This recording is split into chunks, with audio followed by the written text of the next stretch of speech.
అందరికీ నమస్తే. వశీకరణ.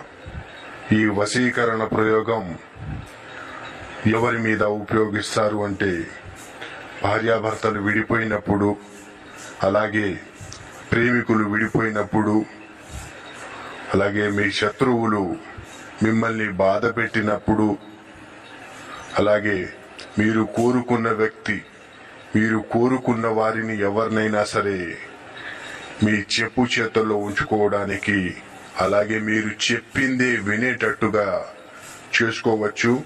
అలాగే ఈ వశీకరణం ఇద్దరి ఫోటోలతో, ఇద్దరి పేర్లతో చేయడం జరుగుతుంది.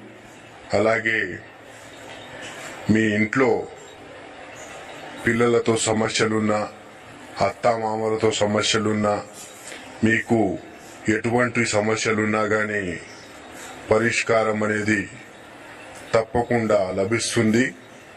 అలాగే మీరు గనుక మా ఛానల్ని మొదటిసారిగా చూస్తున్నట్లయితే